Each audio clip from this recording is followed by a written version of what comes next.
عليكم ورحمة الله تعالى وبركاته. الحمد لله رب العالمين، والصلاة والسلام على سيد المرسلين وعلى آله وصحبه أجمعين. أما بعد، فقد قال الله تعالى في القرآن العظيم وفي الفرقان المجيد بعد أعوذ بالله من الشيطان الرجيم. بسم الله الرحمن الرحيم. إن أول بيت وضع للناس للذي ببكة مباركا وهدى للعالمين فيه آيات بينات مقام إبراهيم ومن دخله كان آمنا إلى آخر آية. قال رسول الله صلى الله عليه وسلم: العلم قبل العمل. وقال عليه الصلاة والسلام: صدق الله العلي العظيم وصدق رسول النبي الكريم ونحن على ذلك من الشاهدين والشاكرين. எல்லாம் வல்ல அல்லாஹுவின் அருளும் மேலான கருணையும் நம் அனைவர்கள் மீதும் வந்து சேரட்டுமாக. நமது உயிரிலும் மேலான முஹம்மது முஸ்தபா ரசூலை கரீம் ஸல்லல்லாஹு அலைஹி வஸல்லம் அவர்களின் அன்பும் ஷஃபாஅத்தும் நம் அனைவர்கள் மீதும் உண்டாகுமாக. நமது மனைவி மக்கள், நமது உற்றார் உறவினர், உலகத்திலுள்ள முஸ்லிமான முஃமினான ஆண் பெண் அனைவர்களுக்கும் அல்லாஹ் உடல் சுகத்தை நிரந்தரமாக நசீபாக்குவானாக. மருத்துவமனை கஷ்டங்கள், மருத்துவமனை செலவுகள், பலாய் முசீபத்துகள், கொடிய தீராத நோய் நொடிகளிலிருந்தும் அல்லாஹ் நாம் அனைவர்களையும் நிரந்தரமாக பாதுகாத்து அருள் புரிவானாக. திடீர் மரணங்கள், வாகன விபத்துக்கள், பலாய் முசீபத்துகள், கொடிய தீராத நோய் நொடிகளிலிருந்தும் அல்லாஹ் நிரந்தரமான பாதுகாப்பை தந்தருள் புரிவானாக. மருத்துவமனை கஷ்டங்கள், மருத்துவமனை செலவுகள் போன்ற பெரும் கஷ்டங்கள் இருந்தும் அல்லாஹ் நம் அனைவர்களையும் முழுமையாக பாதுகாத்து அருள் புரிவானாக என்று துஆ செய்தவனாக என்னுடைய உரையை ஆரம்பம் செய்கிறேன். கண்ணியத்திற்கும் பெரும் மதிப்பிற்குரிய அல்லாஹுவின் நல்லடியார்களே, இஸ்லாமிய பெருமக்களே, நாமெல்லாம் ஹஜ்ஜுடைய காலகட்டத்திலே நாம் எல்லாம் அமர்ந்திருக்கின்றோம். எத்தனையோ லட்சக்கணக்கான மக்கள் அல்லாஹ் நம் மீது விதியாக்கிய அந்த ஹஜ்ஜை எப்படியாவது நிறைவேற்றியே ஆக வேண்டும் என்ற பெரும் மகிழ்விலை இறை இல்லமாக இருக்கக்கூடிய காபாவை நோக்கி செல்லக்கூடியவர்களாக இருந்து கொண்டிருக்கின்றார்கள். பெருமக்களே, உலகத்திலே நாம் எடுத்துக்கொண்டமையானால் எந்த ஒரு செயல்பாடை செய்வதற்கு முன்னால், எந்த ஒரு காரியத்தை செய்வதற்கு முன்னால் அது சம்பந்தப்பட்ட அறிவு, ஞானம் நமக்கு தேவைப்படுகின்றது. ஒரு மனிதன் வியாபாரம் செய்கிறான் என்றால் அந்த வியாபாரம் சம்பந்தமான நுணுக்கங்களை, அதனுடைய வியாபாரம் எப்படி வியாபாரம் செய்ய வேண்டும் என்று இஸ்லாமிய மார்க்கம் நமக்கு சொல்லி காட்டியிருக்கின்றது. அல்லாவும் அல்லாவுடைய ரசூலும் எப்படி வியாபாரம் செய்தால் அது ஹலாலான வருமானத்தை கொடுக்கும், அது ஹலாலான சம்பாத்தியத்தை கொடுக்கும், பரக்கத்தான சம்பாத்தியமாக அது ஆகும் என்பதாக அல்லாவும் அல்லாவுடைய ரசூலும் நமக்கு வழிகாட்டி இருக்கின்றார்கள். பெருமக்களை, வியாபாரத்தை நாம் எடுத்துக்கொண்டமையானால் அல்லாஹ் தன்னுடைய திருமறையிலே சொல்லி காட்டுவான்: வைலுன் லில் முத்தஃபிஃபீன் அல்லதீன இதக்தாலு அலன் நாஸி யஸ்தௌஃபூன். அதாவது அளவையிலும் நிறுவையிலும் மோசடி செய்பவர்கள் மீது அழிவு உண்டாகட்டுமாக, நாசம் உண்டாகட்டுமாக. அவர்களுடைய வியாபாரங்கள் எந்த விதமான லாபத்தையும் கொடுக்காது, நஷ்டத்தை ஏற்படுத்தும், அழிவை ஏற்படுத்தும் என்பதாக அல்லாஹ் தன்னுடைய திருமறையிலே சொல்லி காட்டியிருக்கின்றான். பெருமக்களே, ஒரு மனிதன் தொழில்துறையை வைத்திருக்கிறார், மிகப்பெரிய ஒரு உத்தியோகத்திலே இருக்கிறார், மிகப்பெரிய ஒரு ஸ்தாபனத்தை வைத்து அவன் வியாபாரம் செய்கிறான் என்றால் அந்த வியாபாரத்தினுடைய நுணுக்கங்களை, அது எப்படி வியாபாரம் செய்ய வேண்டும், அதனுடைய அறிவு என்ன, அதனுடைய கல்வி என்ன, அதனுடைய ஞானங்கள் என்ன என்பதை பற்றி ஒவ்வொரு மனிதனும் அதை தெரிந்து வைத்திருக்க வேண்டும். அதை தெரிவதற்கு நாம் முயற்சி செய்ய வேண்டும். இஸ்லாமிய மார்க்கம் நமக்கு இதைத்தான் கற்றுக் கொடுக்கின்றது. எந்த ஒரு அமலை செய்வதற்கு முன்னால், எந்த ஒரு காரியத்தையும் செய்வதற்கு முன்னால் அது சம்பந்தமான அறிவு நமக்கு தேவைப்படுகிறது. அது சம்பந்தமான ஞானங்கள் நமக்கு அவசியமாக இருக்கிறது என்பதை அல்லாஹ்வும் அல்லாஹ்வுடைய ரசூலும் நமக்கு வழிகாட்டி இருக்கின்றார்கள். கண்ணியத்திற்குரிய அல்லாஹ்வின் நல்லடியார்களே, பெருமானா ஸல்லல்லாஹு அலைஹி வஸல்லம் அவர்கள் சொல்லி இருக்கின்றார்கள், அல்லாஹ் கூறியதாக, ஃபஸ்அலு அஹ்ல ذிக்ரி இன் குன்தும் லா தஅலமூன். ஃபஸ்அலு, நீங்கள் கேளுங்கள், அஹ்ல ذிக்ரி, தெரிந்தவர்களிடம் நீங்கள் கேட்டு பெறுங்கள். இன் குன்தும் லா தஅலமூன், உங்களுக்கு தெரியாத சில விஷயங்கள் இருக்கும் அல்லவா, தெரியாத சில காரியங்கள் இருக்கும் அல்லவா, அதை தெரிந்தவர்களிடம் நீங்கள் கேட்டு தெரிந்து கொள்ளுங்கள். இதற்காக நீங்கள் வெட்கப்படாதீர்கள், இதற்காக நீங்கள் என்ன செய்யாதீர்கள், வெட்கம் கொள்ளாதீர்கள். இந்த காரியம் நமக்கு தெரியவில்லை, ஒரு அமல் இருக்கிறது, தொழுகை சம்பந்தமான ஒரு அமல், நோன்பு சம்பந்தமான ஒரு மசாயில், ஒரு சட்டம், கணவன் மனைவி இருவர்களும் சேர்வதற்குண்டான சில மசாயில்கள், சில சட்ட திட்டங்கள் நமக்கு தெரியவில்லையா? கணவன் மனைவி திருமணம் முடித்த அந்த தம்பதிகள் அந்த மனைவியினுடைய நெற்றியை பிடித்து ஒரு துஆ ஓத வேண்டும். பெருமானா ஸல்லல்லாஹு அலைஹி வஸல்லம் அவர்கள் நமக்கு கற்றுக் கொடுத்திருக்கின்றார்கள். இந்த துஆவை ஓதிய பிறகு, அதற்கு பிறகு கணவனும் மனைவியும் சேருகின்ற பொழுது அவர்கள் அந்த நேரத்திலும் ஒரு துஆவை ஓத வேண்டும் என்பதாக இஸ்லாம் நமக்கு கற்றுக் கொடுக்கின்றது. பெருமக்களை, இந்த துஆவை தெரிந்து கொள்ள வேண்டும். தெரிந்து கொள்வதற்கு முயற்சி செய்ய வேண்டும். இது ஒரு அமல், இது ஒரு செயல்பாடு, இஸ்லாமிய சம்பந்தப்பட்ட ஒரு செயல்பாடு. இதை தெரிந்து கொள்வதற்கு நீங்கள் வெட்கப்படாதீர்கள், அதற்காக நீங்கள் அசிங்கப்படாதீர்கள். அல்லாஹ் குர்ஆனிலே கூறியிருக்கிறார், ஃபஸ்அலு, நீங்கள் கேட்டு பெறுங்கள், அஹ்ல ذிக்ரி, தெரிந்தவர்களிடம் கேட்டு பெறுங்கள். இன் குன்தும் லா தஅலமூன், உங்களுக்கு தெரியாத விஷயங்கள் எவ்வளவோ இருக்கின்றன, உங்களுக்கு தெரியாத காரியங்கள் எவ்வளவோ இருக்கின்றன. நீங்கள் தெரியாமல் அதை அப்படியே விட்டு விடாதீர்கள், நீங்கள் தெரிந்தவர்களிடம் கேட்டு தெரிந்து கொள்ளுங்கள் என்பதாக அல்லாஹ் தன்னுடைய திருமறையிலே சொல்லி காட்டி இருக்கின்றான்.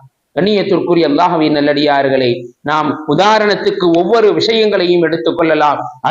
அடுத்தபடியாக தொழுகை சம்பந்தமான அமல். தொழுகை என்பது அல்லாஹ் நம் மீது விதியாக்கிய ஒன்று. அந்த தொழுகை முறையான தொழுகையாக தொழப்படுகிறதா, அந்த தொழுகையிலே இறை அச்சம், இறை பக்தி இருக்கிறதா? இரண்டாவது, அந்த தொழுகையினுடைய சட்ட திட்டங்களை பேணி நாம் தொழுகையை நிறைவேற்றுகின்றோமா? தொழுகையினுடைய உள்ஃபர்லு என்ன, தொழுகையினுடைய வெளிஃபர்லு என்ன, தக்பீர் கட்டியவுடன் எதை ஓத வேண்டும், எதை ஓதக்கூடாது, என்ன தஸ்பீ ருக்கூவிலே ஓத வேண்டும், என்ன தஸ்பீ சுஜூதிலே ஓத வேண்டும், என்னென்ன தஸ்பீகாத்துகளை எந்தெந்த நேரத்திலே அதை உச்சரிக்க வேண்டும் என்ற விஷயங்களை, தொழுகை சம்பந்தப்பட்ட அந்த காரியங்களை நாம் தெரிந்திருக்க வேண்டும். தெரிந்து அந்த தொழுகையை நிறைவேற்றினால் மட்டுமே அந்த தொழுகை அல்லாஹ்விடத்திலே முழுமையாக அங்கீகரிக்கப்படும், அல்லாஹ்விடத்திலே முழுமையாக ஏற்றுக்கொள்ளப்படும்.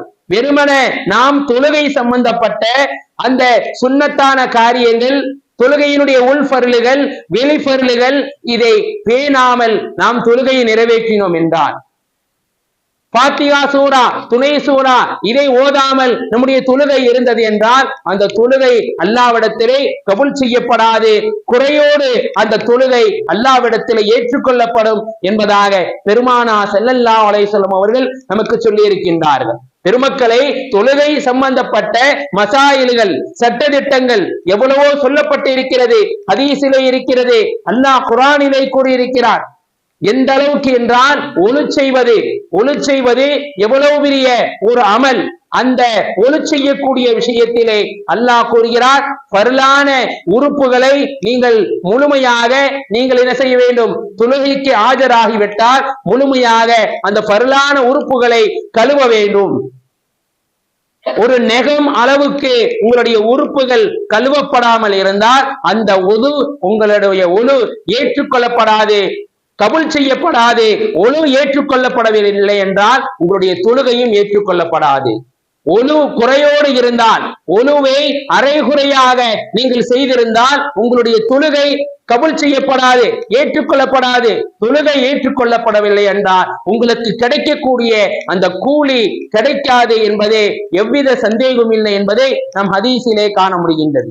பெருமக்களே, எவ்வளவோ அமல்களை அல்லாஹ் நம் மீது விதியாக்கி இருக்கிறார். அந்த அமல்களை நாம் நிறைவேற்றக்கூடிய அந்த நேரத்திலே அந்த அமல் சம்பந்தப்பட்ட அந்த செயல்பாடு சம்பந்தப்பட்ட கல்விகளை, யானங்களை தெரிந்து கொள்வது கட்டாய கடமையாக இருக்கின்றது. நோன்புடைய காலங்களிலே நாம் பார்த்திருப்போம், நோன்பு பிடித்திருப்போம், நோன்பு நோற்றிருப்போம், வெறுமனே பசித்திருப்போம், வெறுமனே தாவித்திருப்போம். ஆனால் அந்த நோன்பு எதனால் முடிகிறது? நோன்பு எதனால் முடிகிறது? எந்த செயல்பாடை உச்சரித்தால், எந்த செயலை செய்தால் நோன்பு முறிகிறது என்பதை நாம் தெரிந்து கொள்ள வேண்டும். தெரிந்து கொள்ளாமல் நாம் மிகவும் பொடும்போக்காக இருந்தோம் என்றால் நாம் நோற்ற அத்தனை நோன்புகளும் அல்லாஹ்விடத்திலே ஏற்றுக்கொள்ளப்படாது. எவ்வளவோ சிரமங்களுக்கு மத்தியிலே, எவ்வளவோ கஷ்டங்களுக்கு மத்தியிலே நாம் அமல்களை செய்திருப்போம். ஆனால் அந்த அமல்கள் சம்பந்தப்பட்ட கல்விகள், அந்த அமல் சம்பந்தப்பட்ட அந்த ஞானங்களை நாம் தெரிந்து கொள்ளாமல் அந்த அமலை நிறைவேற்றினோம் என்றால், பெருமக்களே, எவ்வளவு லட்சக்கணக்கான காசுகளை செலவழித்து அந்த அமல்களை நாம் செய்தாலும் அந்த அமல்கள் அல்லாஹ்விடத்திலே கபூல் செய்யப்படாது என்பதை நாம் நிதர்சனமாக பார்த்து கொண்டு இருக்கின்றோம். கண்ணியத்திற்குரிய அல்லாஹ்வின் நல்லடியார்களே, இஸ்லாமிய பெருமக்களை, அதே போலத்தான் இன்று கோடிக்கணக்கான மக்கள், லட்சக்கணக்கான மக்கள் எவ்வளவோ காசு பணங்களை செலவழித்து இந்த அல்லாஹ் நம் மீது விதியாக்கிய இந்த ஹஜ்ஜை எப்படியாவது நிறைவேற்றியே ஆக வேண்டும், இந்த ஹஜ் என்ற இந்த அமல் எப்படியாவது செய்ய வேண்டும் என்ற ஒரு பேர் ஆவலோடு ஹஜ்ஜுக்காக எத்தனையோ மக்கள் காசு பணங்களை கட்டிவிட்டு நியத் செய்துவிட்டு அதற்காக தயாராகிவிட்டார்கள். ஆனால் அந்த ஹஜ் என்னும் அமலை எப்படி செய்ய வேண்டும், எப்படி தவாப் செய்ய வேண்டும், எப்படி ஷைத்தானுக்கு கல் எறிய வேண்டும், இஹ்ராமுடைய ஆடையில இருந்தால் எதை பேண வேண்டும், எதை பேணக்கூடாது, எப்படி நடந்து கொள்ள வேண்டும் என்ற எந்த அறிவையும் எந்த கல்வியையும் பெறாதவர்களாக, தெரிந்து கொள்ளாதவர்களாக வெறுமன ஹஜ்ஜுக்காக நாம் தயாராக இருக்கின்றோம் என்றுதான் அவர்களுடைய சிந்தனை, அவர்களுடைய எண்ணங்கள் இருக்கின்றது. அந்நியத்திற்குரியவர்களை, நேற்றைய தினம் நம்முடைய ஊரிலே நிஸ்வான் மதரசாவிலே ஹஜ் சம்பந்தப்பட்ட விளக்கங்கள் சொல்லப்பட்டது. பெரும் பெரும் உலமாக்களை வர வைத்து இந்த ஆண்டு ஹஜ் செய்யக்கூடிய ஹாஜிகளுக்கும் அடுத்த ஆண்டு யாரெல்லாம் ஹஜ்ஜுக்காக நியத்து வைத்திருக்கின்றார்களோ அவர்களுக்கும் ஹஜ் சம்பந்தப்பட்ட விஷயங்கள் சொல்லப்பட்டது. அவ்வளவு விஷயங்கள் இருக்கிறது. ஒரு மனிதன் இஹ்ராமுடைய ஆடையிலே அவன் இருந்தான் என்றால் அவனை என்னென்ன செய்யக்கூடாது, எதை செய்ய வேண்டும், இஹ்ராமுடைய ஆடையை மட்டும்தான் அவன் அணிய வேண்டும், தையல் செய்யப்பட்ட அந்த ஆடையை அவன் அணியக்கூடாது. அவன் அந்த முகம் துடைக்கக்கூடிய ஒரு கர்ச்சிப்பாக இருந்தாலும் அந்த கர்ச்சிப்பில் கூட தையல் இருக்கக்கூடாது, சாதாரண ஒரு துணியாகத்தான் இருக்க வேண்டும். உள்ளே அணியக்கூடிய அந்த உள்ளாடை கூட அது தையல் இருக்கக்கூடாது, அது சாதாரண ஒரு துணியை வைத்துதான் இருக்க வேண்டும் என்பதாக நமக்கு இஸ்லாமிய மார்க்கத்திலே சொல்லப்பட்டு இருக்கிறது. இஹ்ராமுடைய ஆடை இப்படித்தான் இருக்க வேண்டும், இப்படித்தான் இந்த ஹஜ் என்னும் அமலை நிறைவேற்ற வேண்டும், இந்தந்த விஷயங்களை பேண வேண்டும், இந்த விஷயங்களை நாம் சரியான முறையிலே செய்ய வேண்டும் என்ற அவ்வளவு விஷயங்கள் ஹஜ் சம்பந்தப்பட்ட அந்த கூட்டத்திலே, அந்த ஜோடியிலே சொல்லப்பட்டது. அல்லாஹ் அக்பர்! அவ்வளவு விஷயங்கள் இருக்கின்றது, அவ்வளவு விஷயங்கள், தெரிந்து கொள்ளக்கூடிய விஷயங்கள். சாதாரண ஒரு அமலை போல நாம் இந்த ஹஜ் என்னும் அமலை நாம் நினைத்து விடக்கூடாது. இந்த ஹஜ் என்னும் அமலை செய்வதற்கு முன்னால், அந்த கடமையை நிறைவேற்றுவதற்கு முன்னால் எப்படி தவாப் செய்ய வேண்டும், எத்தனை சுற்று வந்தால் ஒரு தவா முழுமை பெறும், எந்தெந்த நேரத்திலே அவன் அந்த ஹஜ்ஜுடைய அமலை செய்யக்கூடிய நேரத்திலே எப்பொழுது அவன் அரஃபாவிலே தங்க வேண்டும், எப்பொழுது முஸ்தலிஃபாவிலே இருக்க வேண்டும் என்ற எல்லா மக்களும் விளங்கிக் கொள்ளக்கூடிய, மனதிலே பதிய வைத்துக் கொள்ளக்கூடிய அவ்வளவு விஷயங்கள் சொல்லப்பட்டது. பெருமக்களே, அதுதான் ஒவ்வொரு மனிதனும் தெரிந்து கொள்ளக்கூடிய ஒரு முக்கியமான விஷயங்களாக இருந்து கொண்டிருக்கின்றது. எந்த ஒரு காரியத்தை எடுத்துக்கொண்டாலும் அது சம்பந்தப்பட்ட அறிவு நமக்கு தேவைப்படுகிறது, அது சம்பந்தப்பட்ட ஞானங்கள் தேவைப்படுகிறது. அப்படி தேவைப்பட்டு அந்த ஞானங்கள் தெரிந்தால்தான் அந்த அமல் அல்லாஹ்விடத்திலே கபூல் செய்யப்படும். பெருமானார் ஸல்லல்லாஹு அலைஹி வஸல்லம் அவர்களிடம் சஹாபாக்கள் கேட்டார்கள், நபியே நாயகமே, ஹஜ்ஜே மக்பூல் என்றால் என்ன, ஹஜ்ஜே மப்ரூர் என்றால் என்ன என்று கேட்கின்ற பொழுது பெருமானார் ஸல்லல்லாஹு அலைஹி வஸல்லம் அவர்கள் சொன்னார்கள், ஹஜ்ஜே மக்பூல் என்றால் அல்லாஹ்வால் அங்கீகரிக்கப்பட்ட ஹஜ், அல்லாஹ்வால் கபூல் செய்யப்பட்ட ஹஜ். ஆனால் ஹஜ்ஜே மப்ரூரே என்றால் எல்லா விதமான சட்டங்களையும் பேணி எப்படியெல்லாம் இந்த ஹஜ்ஜிலே அமல் செய்ய வேண்டும் என்று அல்லாஹ்வும் அல்லாஹ்வுடைய ரசூலும் சொல்லியிருக்கின்றார்களோ அந்த சட்டங்களை எல்லாம் பேணி செய்யக்கூடிய ஹஜ்ஜுக்கு பெயர்தான் ஹஜ்ஜே மப்ரூர் என்பதாக பெருமானார் ஸல்லல்லாஹு அலைஹி வஸல்லம் அவர்கள் சொல்லியிருந்தார்கள். கண்ணியத்திற்குரிய அல்லாஹ்வின் நல்லடியார்களே, இஸ்லாமிய பெருமக்களே, அல்லாஹ்விடத்திலே நம்முடைய ஹஜ்ஜே மக்பூலாக ஆக வேண்டும். இரண்டாவது, ஹஜ்ஜே மப்ரூராக ஆக வேண்டும். எல்லா விதமான சட்டங்களையும் தெரிந்திருக்க வேண்டும். அல்லாஹ் அப்பேற்பட்ட அந்த சட்டங்களை தெரிந்து ஹஜ் செய்யக்கூடிய அந்த நசீபை அல்லாஹ் நம் அனைவர்களுக்கும் விரைவில் தரக்கூடியவனாக இருக்கின்றான். பெருமக்களே, அல்லாஹ் தன்னுடைய திருமறையிலே சொல்லி காட்டியிருக்கிறார், என்பதாக சொல்கின்றான். ஹஜ் எதற்காக செய்கின்றோம், ஹஜ்ஜின் மூலமாக எதை வெளிப்படுத்துகிறோம் என்பதாக நாம் பார்த்தோம் என்றால், பெருமக்களை, ஹஜ்ஜின் மூலமாக முழுக்க முழுக்க நம்முடைய அடிமைத்தனத்தை வெளிப்படுத்துகிறோம். ஹஜ்ஜின் மூலமாக நம்முடைய அடிமைத்தனம் தான் வெளிப்படுகின்றது. ஹஜ்ஜுக்காக எதற்காக செல்கிறோம், மக்காவுக்கு எதற்காக செல்கின்றோம் என்றால், அந்த கஅபாவை பார்ப்பதற்கு செல்கின்றோமா, அந்த கஅபாவை பார்ப்பதற்கு செல்கின்றோமா என்று பார்த்தால் பெருமக்களே, இல்லை. அந்த கஅபாவை படைத்த ரப்பை பார்க்க செல்கின்றோம். கஅபாவை சந்திக்க செல்லவில்லை, அந்த கஅபாவை படைத்த அல்லாஹ்வை சந்திக்க செல்கின்றோம் என்ற சிந்தனை தான் நம்முடைய உள்ளத்திலே வர வேண்டும்.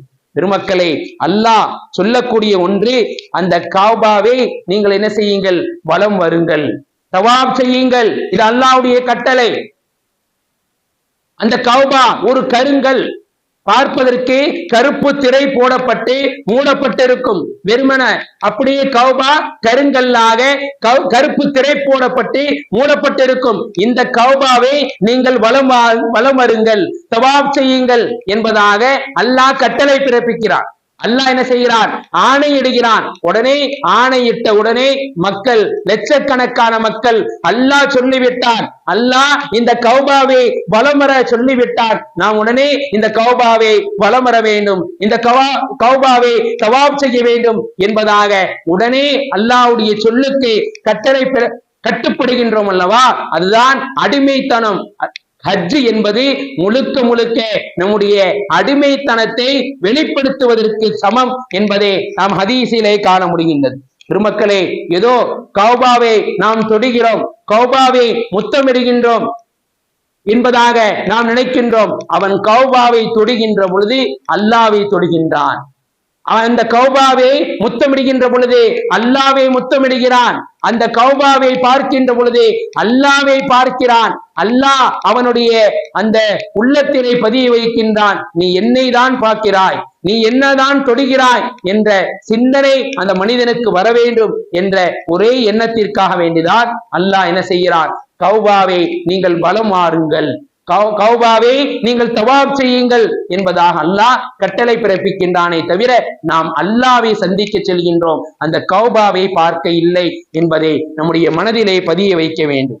கண்ணியத்திற்குரிய அல்லாஹ்வின் நல்லடியார்களே, பெருமானார் ஸல்லல்லாஹு அலைஹி வஸல்லம் அவர்களை பார்த்து அல்லாஹ் சொன்னான், நீங்கள் விரும்பிய ஹஜருல் அஸ்வத் என்ற அந்த கல் இருக்கிறதே, அது சொர்க்கத்திலிருந்து இறக்கப்பட்ட கல், அது மிக புனித கல். அந்த ஹஜருல் அஸ்வத் என்னும் கல்லை நீங்கள் முத்தமிடுங்கள் என்பதாக பெருமானா ஸல்லல்லாஹு அலைஹி வஸல்லம் அவர்களுக்கு அல்லாஹ் கட்டளை பிறப்பிக்கின்றான். இங்கே இரண்டு விஷயத்தை கவனிக்க வேண்டும். அந்த ஹஜருல் அஸ்வத் என்பது புனித கல், சொர்க்கத்திலிருந்து அல்லாஹ்வால் இறக்கப்பட்ட கல்.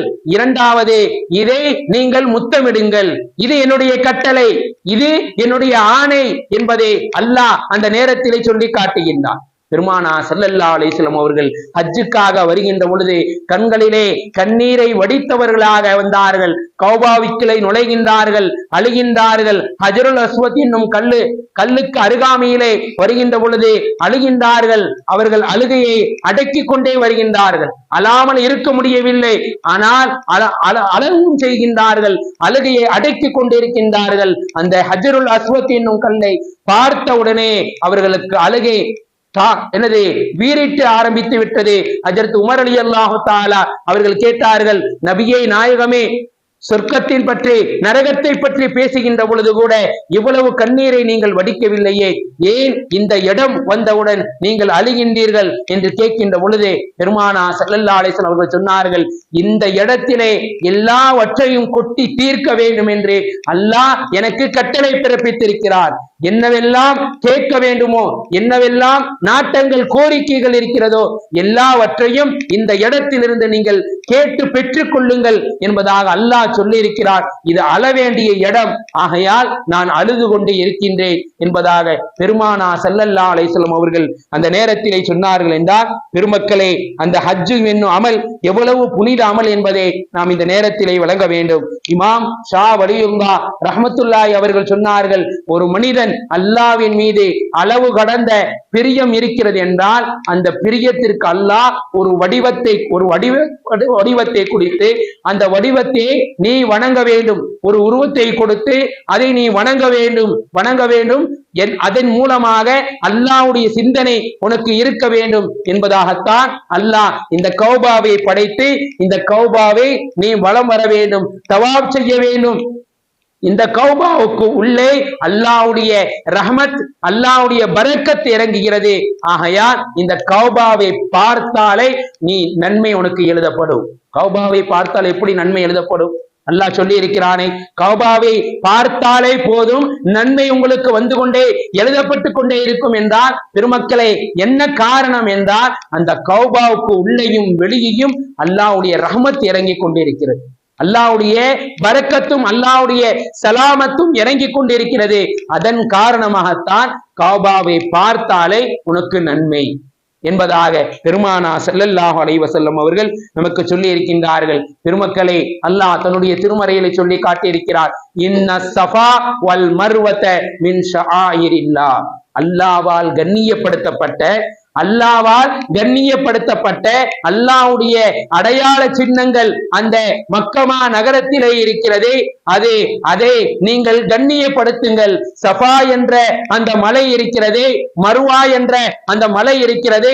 தொங்கோட்டம் ஓடுவார்களே பெண்கள் என்பவர்கள் நடந்து செல்ல வேண்டும் சொல்லப்பட்டிருக்கிறது. ஹஜ்ஜுடைய அந்த விளக்க கூட்டத்திலே அந்த தொங்கோட்டம் சஹி ஓடக்கூடிய அந்த தொங்கோட்டத்திலே பெண்கள் என்பவர்கள் நடந்து செல்ல வேண்டும், ஆண்கள் என்பவர்கள் கொஞ்சம் ஓடுவதை போல சைகை செய்ய வேண்டும். அப்படி சஃபாவில் இருந்து மருவாவுக்கு சென்றவுடன் அங்கே கௌபா நமக்கு வலதுபுறமாகவும் இடதுபுறமாகவும் தெரியும். அந்த இடத்திலே நின்று கொண்டு அந்த சஃபா மருவா ஹாஜரா அலைஹிஸ்ஸலாம் அவர்கள் தங்களுடைய பச்சிலை குழந்தை இஸ்மாயில் அலைஹிஸ்ஸலாம் தாகத்தால் தாகித்துக் கொண்டிருக்கின்ற பொழுது கானல் நீரை தேடி தண்ணீரை தேடி அவர்கள் அலைந்தார்களே, அந்த அலைச்சலை அல்லாஹ் ஒரு அமலாக ஆக்கினார். நீங்கள் அந்த சஃபா மருவா அந்த மலையிலே நின்று நீங்கள் கௌபாவை நோக்கி நீங்கள் அல்லாஹ்விடத்திலே துஆ செய்தால் உங்களுடைய துஆ ஏற்றுக்கொள்ளப்படாமல் இருக்காது.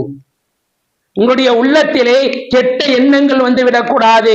யா அல்லாஹ், இவ்வளவு துஆ செய்கிறேனே இந்த கௌபாவிலே, இந்த மக்கமா நகரத்திலே உன்னிடத்தில் இவ்வளவு தேவைகளை கேட்கிறேனே, என்னுடைய தேவைகள் எல்லாம் நிறைவேற்றாமல் போய்விடுமோ, என்னுடைய தேவைகள் என்னுடைய நாட்டங்களை எல்லாம் அல்லாஹ் நிறைவேற்றாமல் வைத்து விடுவானோ என்ற கெட்ட எண்ணங்கள் உங்களுக்கு வந்து விடக்கூடாது. அந்த சஃபா மருவா அந்த மலையிலே நின்று கொண்டு நீங்கள் கேட்கக்கூடிய எல்லா தேவைகளையும் அல்லாஹ் நிறைவு செய்து வைக்கின்றான் என்பதை பெருமானா ஸல்லல்லாஹு அலைஹி வஸல்லம் அவர்கள் நமக்கு சொன்னார்கள். பெருமக்களே, அங்கே மக்கமா நகரத்திலே மகாமு இப்ராஹிம் அலைஹிஸ்ஸலாம் அவர்கள் நின்று கட்டிய அந்த இடத்தை, அந்த ஸ்தலத்தை நீங்கள் பார்ப்பீர்கள். இது அல்லாஹ்வுடைய அடையாள சின்னங்கள்.